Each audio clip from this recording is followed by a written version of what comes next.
Best conference in college football, SEC Power Rankings, brought to you by the voice of college football. Please like the video, share the videos out on social media, subscribe. You know the deal. We go live all week long with you, Tuesday, Thursday, Friday, and Saturday. Call-in shows, team channels deliver those live streams, 11 of them. Check out the team channels. All right, let's break down the SEC.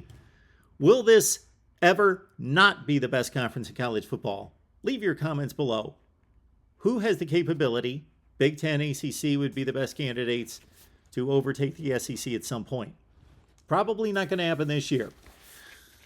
Although there is Vanderbilt, the worst team in the SEC, and much like the Big Ten analysis we provided with Northwestern at number 14, they are playing in a league all by themselves, unfortunately for Clark Lee and company.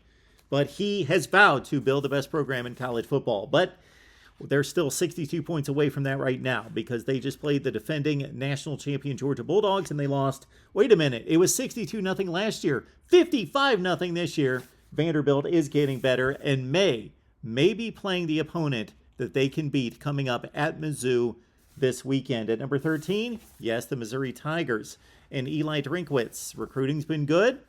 They've been playing tough football. They've been playing close. Lost to Auburn. Missed a PAT, would have won the game there. Of course, had that outstanding effort at home against Georgia. They played Florida within a touchdown, but still it's 0-3 in the SEC. They got Vandy coming into Columbia on Saturday.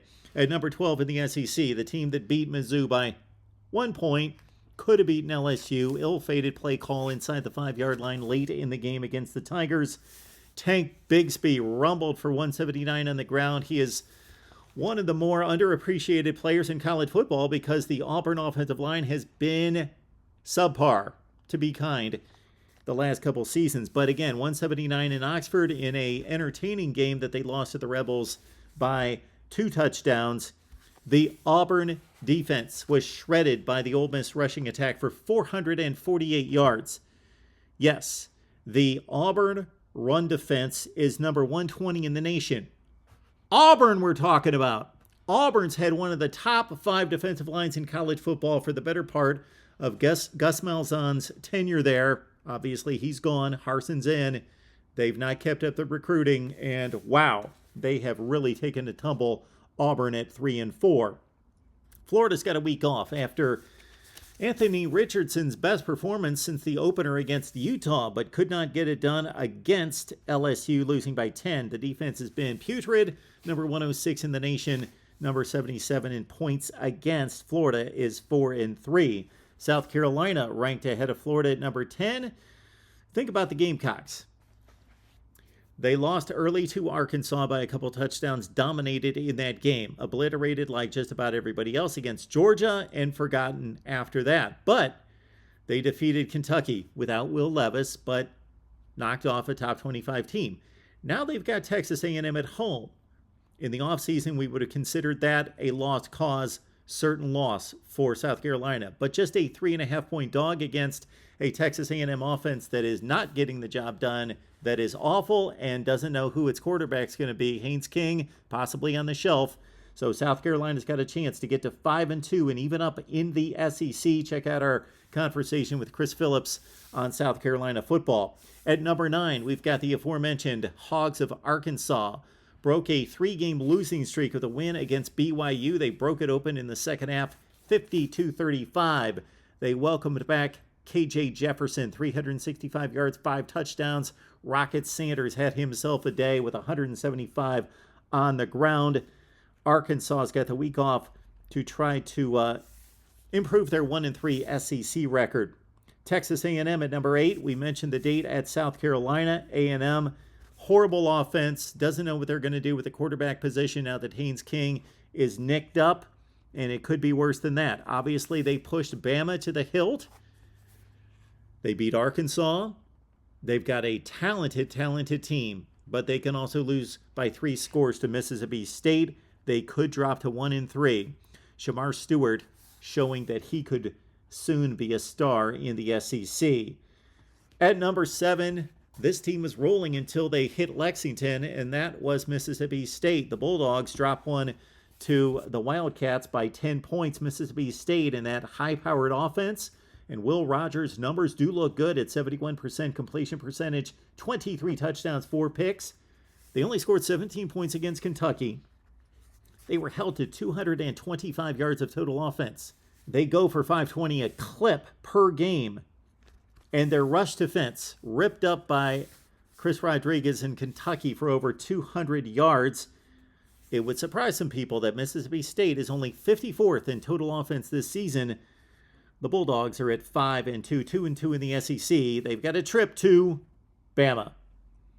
LSU at number 6, a team that defeated Mississippi State and has been riding the roller coaster. That was one of the highs, as was this past weekend in the Swamp, where they won 45-35. Jaden Daniels was phenomenal. 3 touchdowns on the ground, 3 through the air. Finally looked on the same page as his wide receivers. He had his best game, and LSU wins this one, and they've got a date with Ole Miss coming up on Saturday. At number 5, we go to Kentucky. Big win against Mississippi State after a disappointing loss against South Carolina and against Ole Miss, and consider the conditions in Oxford where Kentucky actually threw the game-winning touchdown pass. Also had 3 fumbles in their final 3 red zone trips, the final 3 possessions of the game. So Kentucky so close to being much better than this. But 5-2, 2-2 in the SEC. Will Levis, of course, missed one of the losses. And Chris Rodriguez had the aforementioned 200-yard game against Mississippi State. Kentucky's got the week off at number 5. Our 4th best team in the power rankings in the SEC right now, believe it, Bama. 6-1, 3-1 in the SEC, but consider Texas A&M was throwing the ball in the end zone and probably could have had better play calling in that game down the stretch to defeat Alabama. Outplayed at Texas, outplayed at Tennessee. Given a gift touchdown with about 5 minutes left to play, still couldn't hang on for the win. They miss what would have been or could have been the game-winning field goal, and of course, Hendon Hooker carved them up in the final 15 seconds to win the game. Bama committing penalties all over the place. The penalties on this football team that is typically laser-focused, poised, disciplined, double-digit penalties against Texas, A&M, and against Tennessee this past weekend. Of course, Bryce Young and Jahmyr Gibbs are 2 of the best players in college football, and keeping this team afloat at this point, the defensive backfield is not meeting expectations. They are playing well below Bama standards. So Bama's at number 4, taking on Mississippi State. Decent challenge coming up in Tuscaloosa. At number 3, we've got the Ole Miss Rebels, just launching into the difficult portion of the schedule. They knocked out Auburn this past weekend with 448 yards rushing, 6.5 yards per carry.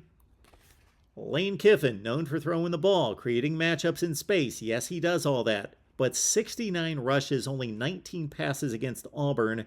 Their next 5 games, though, LSU, Texas A&M, Bama, Arkansas, Mississippi State. We get to find out if Ole Miss is truly one of the best teams in college football. They are currently 7-0 and headed to Death Valley. At number 2, Georgia, Tennessee. Based on the power rankings right now, this is not necessarily a prediction of the game coming up in Athens. I'm going Georgia 2.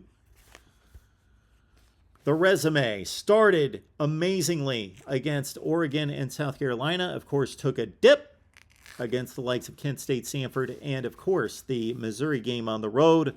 They have shaped back into form against 2 of the worst teams in the conference, Auburn and Vandy. Total defense is number 3 in the country, number 2 in the nation in scoring defense. Georgia's at number 2. And coming off the most historic game in Tennessee football lore, at least for the past 15 years or so, Tennessee's our number 1 team in the power rankings here at the Voice of College Football. Hendon Hooker's been phenomenal. Is he the best quarterback in college football? Hate to break up the preseason rankings of C.J. Stroud and Bryce Young, but that's the way he's playing. 15 touchdowns, 1 pick.